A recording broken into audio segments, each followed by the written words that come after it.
Assalamualaikum warahmatullahi wabarakatuh. Innal hamdalillah nahmaduhu wa nasta'inuhu wa nastaghfiruh wa na'udzu billahi min shururi anfusina wa sayyiati a'malina may yahdihillahu fala mudhillalah wa may yudhlil fala hadiyalah. Asyhadu an la ilaha illallah wahdahu la syarikalah wa asyhadu anna Muhammadan abduhu wa rasuluh. Allahumma salli ala Muhammad wa ala ali Muhammad kama sallaita ala Ibrahim wa ala ali Ibrahim innaka Hamidum Majid wa barik ala Muhammad wa ala ali Muhammad kama barakta ala Ibrahim wa ala ali Ibrahim innaka Hamidum Majid. Ya ayyuhalladzina amanu taqullaha wa qulu qawlan sadida yuslih lakum a'malakum wa yaghfir lakum dzunubakum wa may yuti'illaha wa rasulahu faqad faza fawzan 'azima. Amma ba'du. Qala al-muallif rahimahullahu taala babul aniyati. Bab tentang bejana. Bab pertama air. Karena air merupakan alat bersuci. Bab yang kedua bejana, karena bejana adalah wadah untuk air. Bejana adalah wadah untuk air. Jadi ini ada hubungan. Hadis yang pertama, qala al-muallif Al-Habib bin Hajar al-Asqalani rahimahullah an Hudzaifah bin al-Yamani, dari Hudzaifah ibn al-Yaman radhiyallahu anhu. Qala berkata, qala an-nabiyyu, bersabda Nabi sallallahu alaihi wasallam, la tashrabu, janganlah kalian minum, fi aniyati dzahabi wal fiddati, pada bejana emas dan perak, wala ta'kulu, dan janganlah kalian makan, fi sihafihima, pada piring keduanya, pada piring emas dan perak. Fa innaha, karena sesungguhnya bejana emas dan perak, lahum fid dunya, itu kebiasaan orang musyrikin di dunia. Kebiasaan orang musyrikin di dunia. Walakum fal fil akhirati, dan itu akan menjadi milik kalian fil akhirati, nanti di akhirat, di surga. Muttafaqun alaihi, hadis ini disepakati Al-Bukhari dan Muslim. Dalam hadis ini Rasulullah SAW bersabda, janganlah kalian minum di bejana emas dan perak. Ya, Rasulullah SAW melarang kita minum di bejana emas dan perak. Juga melarang kita dari makan di bejana emas dan perak. Bejana ini ya mencakup wadah-wadahan, ya, mangkoknya, piringnya, gelasnya, sendoknya, garpunya, cangkirnya, apalagi centongnya, apalagi rantangnya, ya, baskomnya, banyak ya macam-macamnya. Nah, udah itu mewakili yang banyak ya. Jadi mencakup semuanya. Botol juga termasuk bejana. Jadi dalam hadis ini Rasulullah SAW melarang kita makan dan minum pada bejana emas dan perak. Kemudian Rasulullah SAW menyampaikan alasan bahwa yang biasa makan dan minum di bejana emas dan perak itu orang-orang musyrikin di dunia. Mereka berbangga-bangga, bersombong-sombong dengan bejana yang mahal terbuat dari emas dan perak. Maka Rasulullah melarang itu, karena itu menyerupai orang-orang musyrikin, orang-orang kafir. Kemudian barang siapa yang tidak makan, tidak minum di dunia ini dengan menggunakan bejana emas dan perak, dan dia seorang muslim, maka dia akan mendapatkannya kelak di surga di akhirat. Ya. Orang muslim ini di dunia tidak minum khamr, maka dia akan mendapatkan khamr di mana? Di surga. Orang muslim ini di dunia tidak makan, tidak minum di bejana emas dan perak, walaupun dia kaya, maka dia akan mendapatkan bejana emas dan perak nanti di surga. Ya. Pelajaran dari hadis ini yang pertama,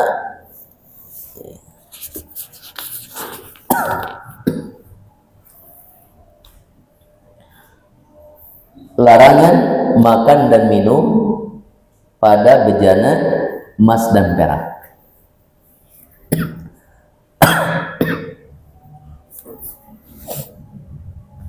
Dan larangan ini hukumnya adalah haram.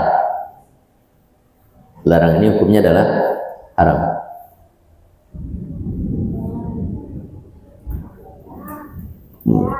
Kemudian pelajaran yang kedua,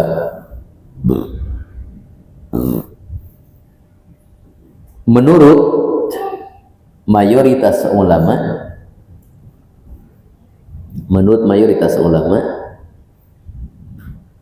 bahwa penggunaan lain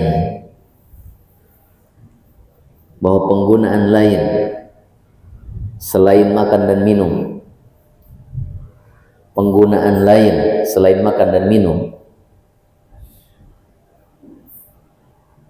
pada bejana emas dan perak juga diharamkan.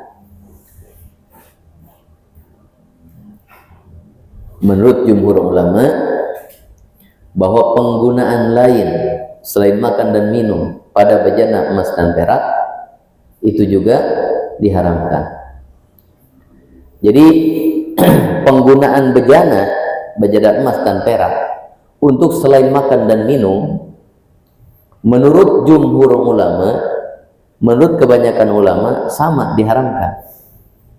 Jadi penyebutan dalam hadis ini, larangan makan, larangan minum, itu mewakili seluruh penggunaan. Coba selain makan dan minum, bejana digunakan untuk apa? Nah, yang ada hubungan dengan bersuci. Dijadikan wadah menyimpan air, nah gitu. Saking kayanya dia, kamar mandinya dilapisi emas, ember penampungan airnya pun itu dari logam emas misalnya. Terus dia mandi di situ, mandi junub, istrinya mandi haid, dia wudhu dari situ. Nah, hukumnya apa? Menurut jumhur ulama sama hukumnya apa? Haram. Ya. Jadi disamakan dengan makan dan minum karena sama-sama menggunakan. Walaupun masalah ini tidak disepakati oleh para ulama, makanya saya katakan tadi jumhur ulama, mayoritas ulama.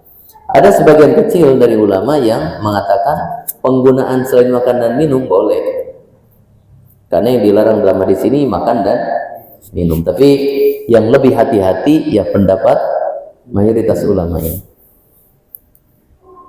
Ya, sebaiknya dihindari.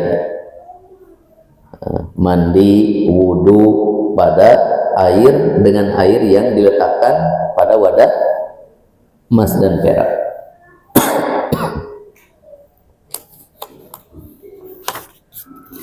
Kemudian pelajaran yang ketiga, hadis ini mengajarkan kepada kita untuk menyelisihi kebiasaan orang-orang musyrik. Hadis ini mengajarkan kepada kita untuk menyelisihi kebiasaan orang-orang musyrik. Jadi kebiasaan yang menjadi ciri khas orang musyrik, orang kafir, itu harus dihindari, harus diselisihi oleh orang Islam. Kalau orang Islam mengikuti kebiasaan orang kafir, orang musyrik, lalu apa bedanya dia dengan orang kafir, orang musyrik tersebut?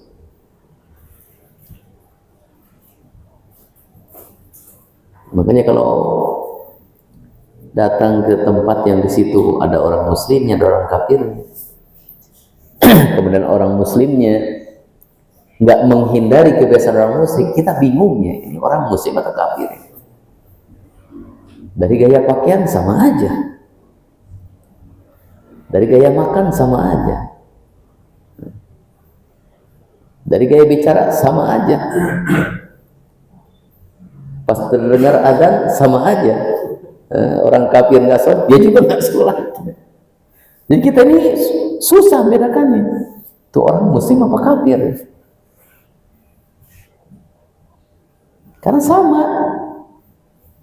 Paling nanti baru kita tahu perbedaannya KTP. Oh, di KTP-nya Islam, oh tidak muslim. Yang itu KTP-nya Nasrani, ya berarti dia bukan muslim. Ya. Nah ini Nabi mengajarkan kepada kita supaya kita ini menghindari kebiasaan-kebiasaan orang musyrik, orang kafir.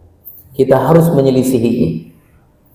Nah dalam hadis ini kebiasaan orang musyrik, orang kafir, mereka berbangga-bangga makan dan minum menggunakan bejana emas dan perak.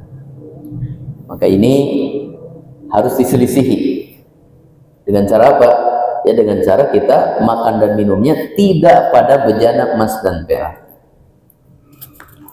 Gunakanlah logam mulia emas dan perak ini untuk hal-hal yang memang itu dibolehkan dalam syariat kita. Umpamanya jadi perhiasan emas, perak jadi perhiasan wanita, perak jadi perhiasan cincin bagi laki-laki, emas perak jadi uang emas, uang dinar, perak uang dirham, atau jadi aset tabungan. Nah, hadis yang kedua, berarti ini hadis yang keempat malam ini ya, karena bab sebelumnya kita membaca 2 hadis. Hadis yang kedua, Wan Ummi Salamata, dan dari Ummu Salamah radhiyallahu anha. Ummu Salamah ini istri Rasulullah SAW. Qalat berkata, qala Rasulullah sallallahu alaihi wasallam. Rasulullah sallallahu alaihi wasallam bersabda,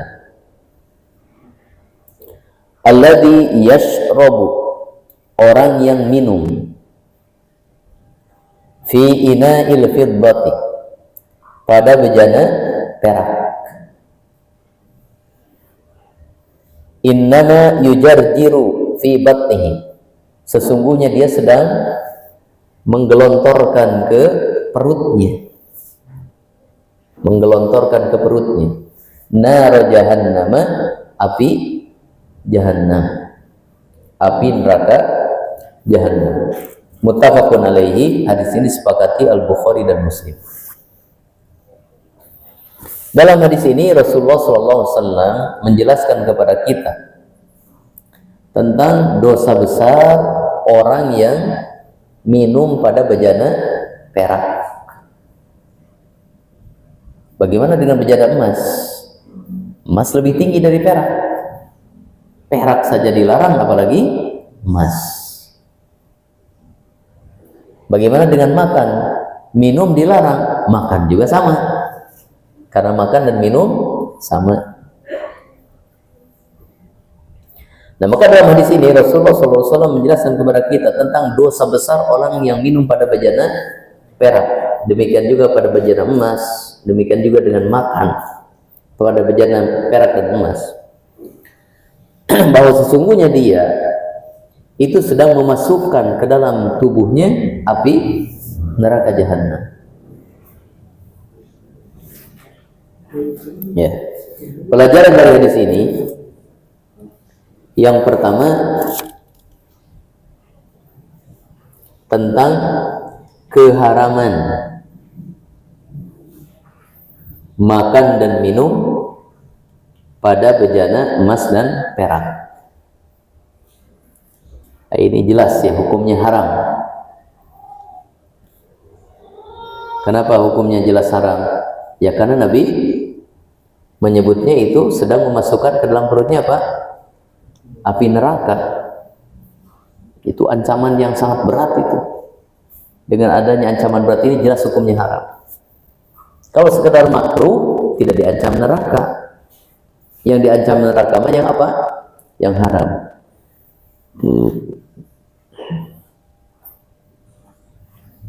Ya.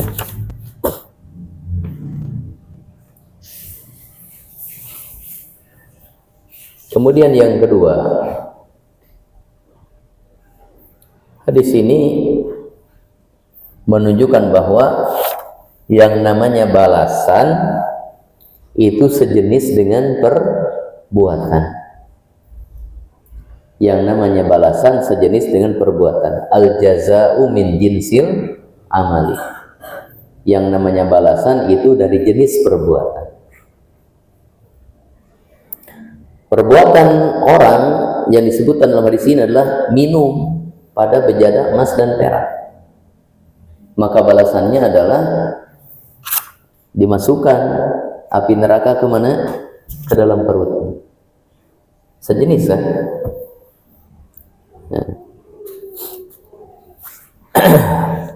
Nah,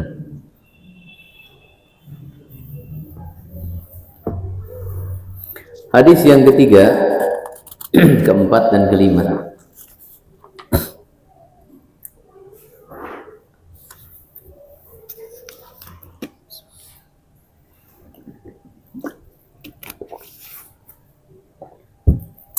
An Ibnu Abbasin, dari Ibnu Abbas radhiyallahu anhu, qala berkata,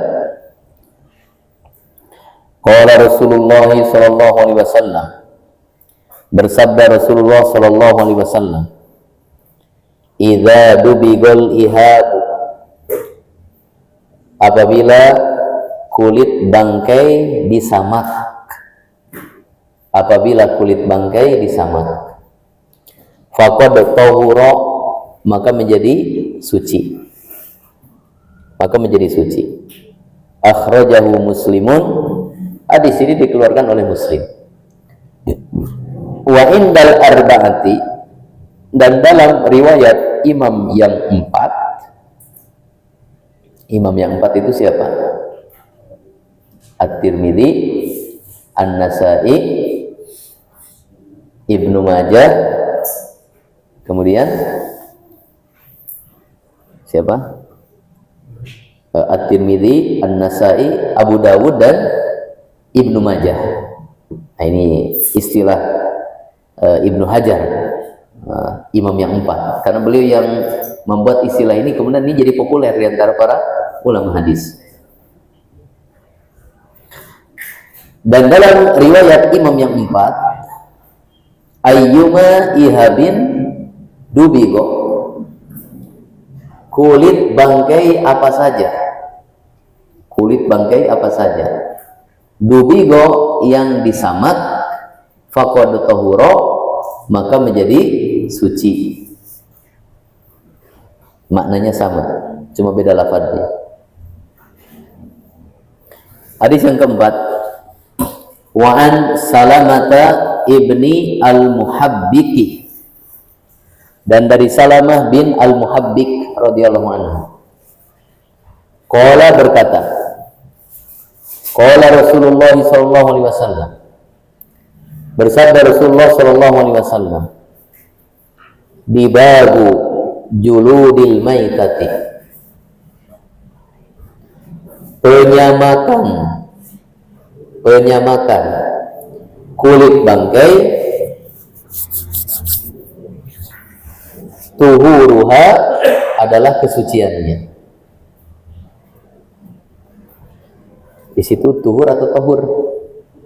Tuhur. Penyamatan kulit bangkai, tuhuruha adalah kesuciannya. Sohahahu Ibnu Hibban, hadis ini disahihkan oleh Ibnu Hibban. Wa an Maimunata, dan dari Maimunah radhiyallahu anha, Hadis yang kelima. Qalat, berkata Maimunah radhiyallahu anha. Maimunah ini juga istri Nabi sallallahu alaihi wasallam. Marra Rasulullah sallallahu alaihi wasallam. Rasulullah sallallahu alaihi wasallam melewati bisyatin, seekor kambing. Rasulullah berjalan melewati seekor kambing. Yajurrunaha, yang mereka gusur. Jadi bangkai kambing ini digusur oleh mereka. Faqala, lalu Rasulullah SAW berkata, "Lau akhadtum ihabaha." Kenapa kalian tidak mengambil kulitnya? Kenapa kalian tidak mengambil kulitnya? Faqalu, mereka menjawab, "Innaha maitatun." Karena kambing ini adalah bangkai, mati tidak disembelih, bangkai. Faqala, maka Rasulullah SAW bersabda, "Yutahhiruha," akan mensucikan kulit bangkai kambing tersebut, akan mensucikan kulit bangkai tersebut, al-ma'u, air, wal qaradu, dan qarad. Qarad itu biji-bijian, biji yang diambil dari pohon akasia.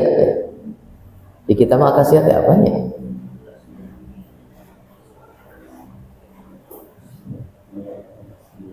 Akasia di Tasik sebutnya apa?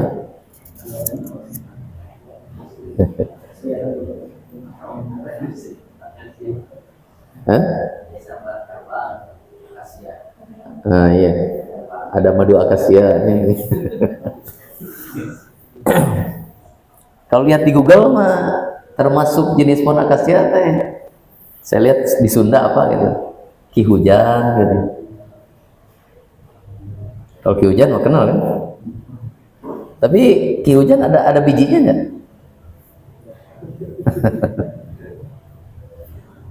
Kalau akasia ada bijinya, itu korot tuh bijinya yang digunakan untuk apa? Menyamak kulit. Ya, akhrajahu Abu Dawud. Hadis ini dikeluarkan oleh Abu Dawud, wan Nasa'i, dan An-Nasa'i. Dalam 3 hadis ini Rasulullah SAW menjelaskan bahwa kulit bangkai binatang ini bisa disucikan dengan cara disamah, menunjukkan bahwa asalnya kulit bangkai binatang itu najis karena dia terkena hukum bangkai. Cuma khusus untuk kulit bisa disucikan dengan cara apa? Disamah. Ya. Kemudian dalam contoh kasus di sini kulit bangkai kambing. Kemudian di sini jelaskan cara menyamak itu dengan air dan biji korol. Air untuk apa? Membersihkan si kulit tersebut dari kotorannya, dari baunya, dibersihkan, dihilangkan kotornya, baunya dihilangkan dengan air. Kemudian biji korol ini untuk apa? Mengawetkannya.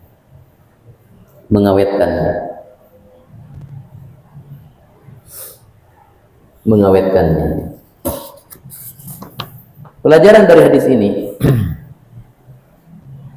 yang pertama, bahwa bangkai adalah najis.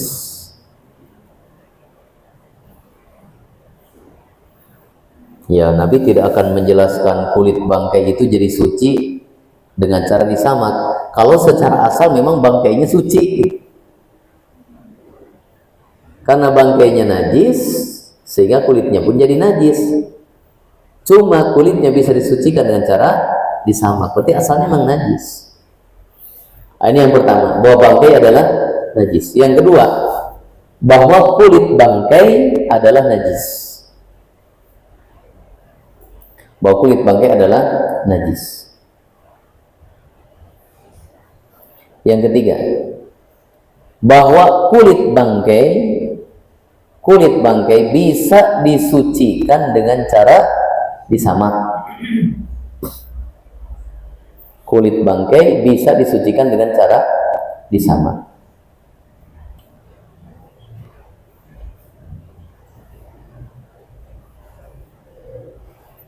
Sudah? Perhatikan di sini ya. Saya membuat gambaran tentang tubuh binatang. Kita bagi menjadi tiga bagian. Pertama, kulit. Yang kedua, apa yang ada di bawah kulit. Yang ketiga, apa yang tumbuh di atas kulit. Nah, terbayang nih? Kulit. Yang ada di bawah kulit apa? Daging dan semisal dengannya. Yang ada atau tumbuh di atas kulit apa? Bulu, tanduk, kuku, apa lagi? Ada yang lain? Yang tumbuh di atas kulit. Sudah? Nah, bila ini adalah bangkai, taruh bangkai kambing, maka tiga bagian ini memiliki hukum yang berbeda-beda. Yang pertama, kulit bangkai kambing hukumnya apa tadi? Najis, tapi dia bisa disucikan dengan cara disamak. Yang kedua, apa yang kedua? Di bawah kulit apa itu? Daging. Maka daging bangkai apa? Najis. Dan dia tidak bisa disucikan walaupun disamak. Berarti dikemanakan? Ya dibuang. Dagingnya dibuang. Dia tidak bisa disucikan dengan cara disamak. Dibuang. Dia najis dan haram. Kemudian yang ketiga mana? Yang tumbuh di atas kulit, bulunya. Kalau kambing terkenal bulunya, atau mungkin kambingnya ada tanduknya. Nah, kalau ini dia tetap suci walaupun itu dari bangkai. Jadi pemanfaatan bulu bangkai kambing atau tanduk bangkai kambing ini tidak perlu untuk disamak.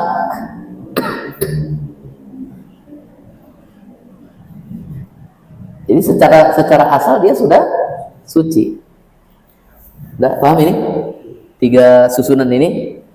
Kulit bangkai asalnya najis, tapi bisa disucikan dengan cara disamak.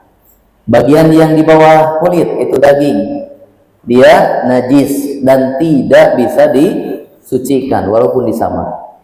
Bagian yang ketiga, apa yang tumbuh di atas kulit, tanduk, bulu, kuku dan seterusnya, maka dia secara asal apa? Suci. Sehingga untuk pemanfaatannya tidak perlu disamak, cukup dibersihkan aja kotorannya. Ini harus kita pahami. Kemudian pelajaran berapa sekarang? Keempat. Pelajaran yang keempat, apa itu penyamakan? Yang dimaksud dengan penyamakan adalah pembersihan kulit tersebut dari kotoran dan bau busuk ya. Pembersihan kulit tersebut dari kotoran dan bau busuk dan pengawetannya supaya tidak membusuk, dan pengawetannya supaya tidak membusuk. Jadi ada dua di dalam penyamakan. Yang paling pokoknya apa? membersihkannya. Di sini Nabi menyebutkannya dengan apa? Air. Kemudian yang kedua, mengawetkannya. Di sini Nabi menyebutkannya dengan apa? Biji korod.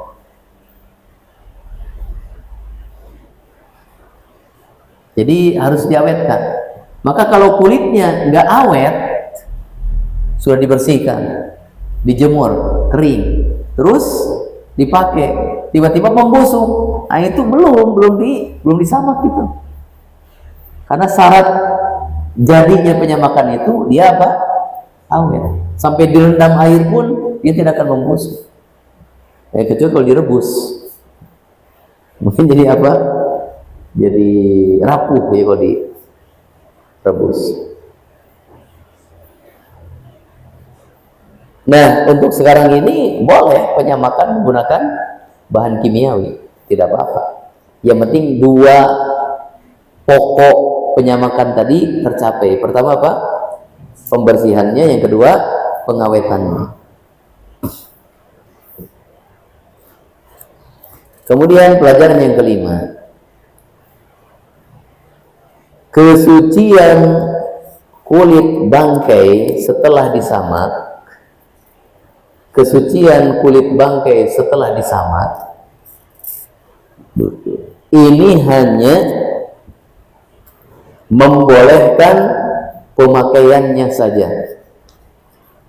Ini hanya membolehkan pemakaiannya saja, dan tidak boleh untuk dimakan.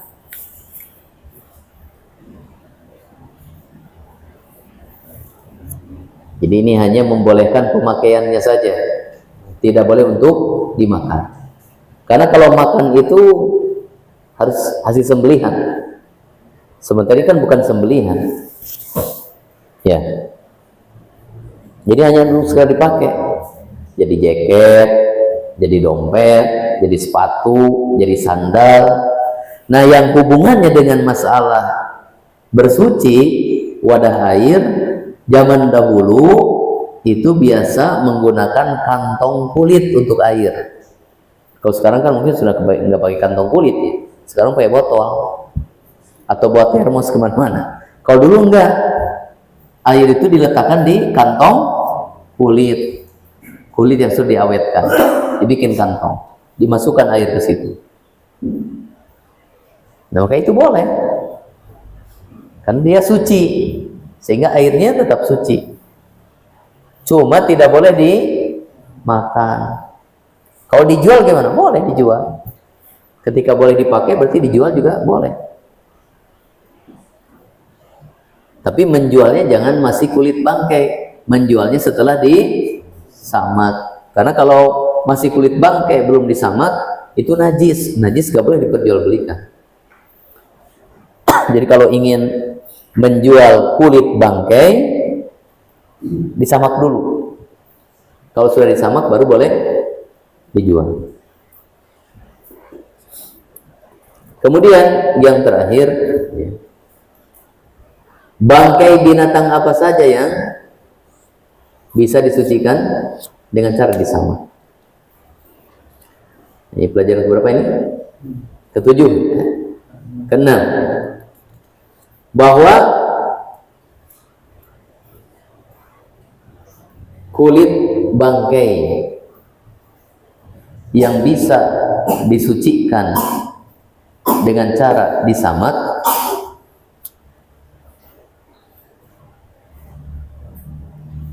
adalah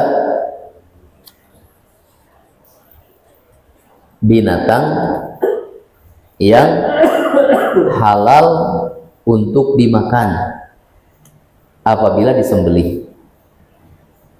Adalah dari binatang yang halal untuk dimakan apabila disembelih.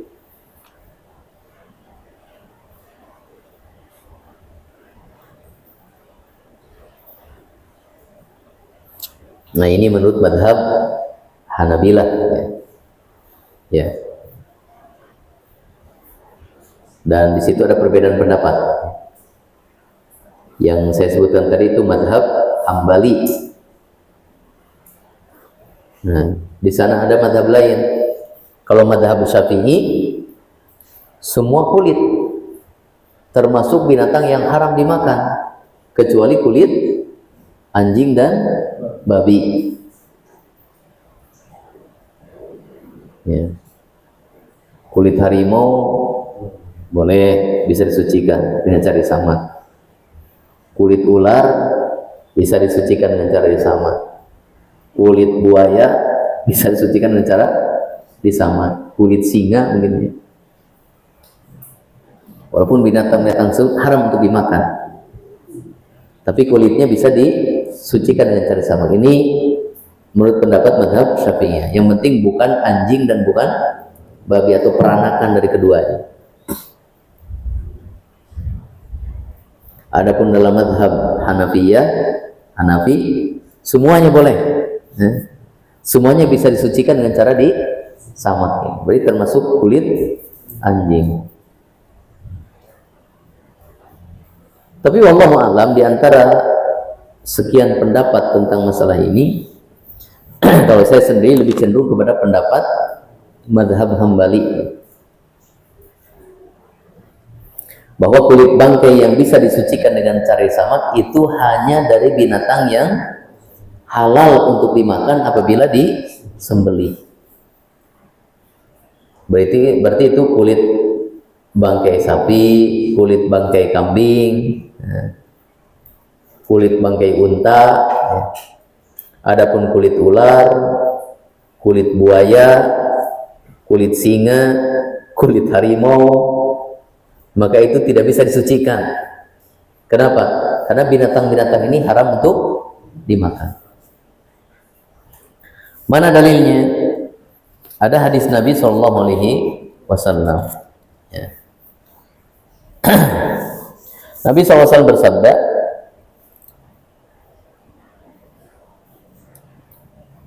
dalam beberapa lafaz, ya, ada lafaz dibagu juludil maitati zakatuha, penyamakan kulit bangkai seperti penyembelihannya. Dibagul adimi zakatuhu, penyamakan kulit bangkai adalah penyembelihannya. Fa inna zakataha dibaguha, maka sesungguhnya penyembelihan terhadap kulit bangkai ada dengan cara penyamakannya. Di dalam hadis-hadis ini Nabi mengungkapkan adanya kesamaan antara penyamakan dengan penyembelihan. Bahwa menyamak kulit bangkai itu sama seperti menyembelihnya. Artinya apa? Menghasilkan kesucian. Menyembelih binatang itu menjadi suci dan halal dimakan. Demikian juga dengan menyamak kulit bangkai menghasilkan kesucian. Walaupun bedanya kalau kulit bangkai nggak bisa dimakan. Ya. Maka perhatikan di sini, andaikan penyamakan itu disamakan dengan penyembelihan, yang jadi pertanyaannya, apakah setiap penyembelihan menjadikan halal daging binatang yang disembelih? Jawabannya enggak. Kalau penyembelihannya dilakukan kepada binatang yang haram dimakan, maka tetap haram. Ada orang menyembelih anjing misalkan, apakah menjadi halal daging anjingnya? Tidak. Jadi penyembelihan anjing, penyembelihan babi, penyembelihan singa, penyembelihan harimau ini sama sekali tidak bermanfaat. Kenapa? Karena tidak menghasilkan kehalalan daging. Maka andaikan penyembelihan terhadap binatang yang haram dimakan ini tidak menghasilkan kehalalan, demikian juga dengan penyamakan. Penyamakan terhadap kulit bangkai binatang yang haram dimakan tidak menghasilkan kesucian. Karena ada kesamaan antara penyamakan dengan penyembelihan. Ketika penyembelihan anjing ini tidak menghasilkan halalnya daging anjing, maka penyamakan kulit anjing juga tidak menghasilkan kesucian kulit anjing. Wallahu ta'ala. Nanti kita kan biasa ada kulit apa? Buaya, ya, kulit ular. Ya. Allah alam, kalau ikut pendapat mazhab Hambali itu tidak tidak suci, tidak boleh. Tapi kalau ikut mazhab Syafi'i boleh. Cuma yang lebih kuat wallahu alam ya pendapat Hambali tadi, karena ada hadis tadi bahwa penyamakan itu seperti penyembelihan. Maka penyembelihan yang tidak menghasilkan kehalalan berarti penyamakannya pun tidak menghasilkan kesucian. Wallahu taala ya, sampai sini dulu. Kita sudah membahas 7 hadis ya, alhamdulillah malam ini. Ada pertanyaan? Ya. Apa daging dari bangkai boleh dipakai pakan? Tidak boleh. Ya. Pokoknya pakan lele gitu ya. Pakanan tidak boleh. Karena dia najis. Nah, Allah mana? Dan itu bahaya. Membahayakan kita. Karena mungkin dia mengendap unsur kebangkaiannya itu di dalam tubuhnya, terus kita makan. Makanya harus, kemarin saya dengar beritanya tentang lele yang dikasih pakan bangkai. Jadi selama berapa itu? 3 hari kalau nggak salah. Jadi unsur bangkainya itu masih ada di, nggak tahu di darahnya atau di apa, sehingga itu tidak layak konsumsi. Tapi kalau sudah lama ya sudah normal kembali. Nah, Allah yang lain. Berkawis emas, kalau misalkan si emasnya dikonsumsi, kita sekarang kan banyak aksesoris kayak gue itu buat penampil emasnya gitu kan. Emas buat apa? Konsumsi dimakan. Terus? Ya, boleh kan? Emang enggak bahaya gitu? Kurang tahu. Bahan merkuri aja kan berbahaya ya. Kalau nggak salah itu. Es krim itu ada lapisan emasnya, es krim. Tapi emas betulan? Betulan. Logam. Iya, logam. Bukan emas-emasan. Bukan. Walau alam, emas bukan untuk dimakan. Emas dijadikan bejana, makan minum aja nggak boleh. Apa ini dimakan? Dan nanti lihat di info kesehatannya, apakah itu membahayakan atau tidak. Kalau dulu kan ada terkenal ya, apa namanya, penyucian tambang emas ya, limbah dari pabrik emas ini kemudian mengandung bahan apa, merkuri atau apa itu, sehingga itu membahayakan bagi ikan-ikan, juga membahayakan penduduk yang menggunakan air tersebut. Itu limbahnya, apalagi ini barang ya Allah, nanti dilihat apa namanya, info kesehatannya dari si kesehatan. Yang lain? Itu makan ikan asin yang masih ada kotoran di dalamnya. Kalau bangkai ikan kan suci dia. Meskipun ada kotoran. Iya. Kalau bangkai ikan itu sudah kita bahas di bab sebelumnya. Dikecualikan dari bangkai 2, bangkai ikan dan bangkai belalang, maka dia suci dan halal dimakan. Maka ikan asin kalau masih ada kotorannya ya dia tetap suci. Cuma kotorannya dibuang aja. Tapi di kita mah ikan deh jeroannya buat apa? Piritannya. Itu termasuk kotorannya itu. Dibuang kan. Diambil sama dia nahu buat. Jenuh ada di. Isi piritan dibuang. Di piritannya. Ya. Tapi yang namanya kotoran, nah walaupun dari ikan kan nggak bagus itu. Kecuali kalau ikannya kecil ya kayak lauk enol, lauk 1000, ya mana ngeluarin kotorannya kalau itu.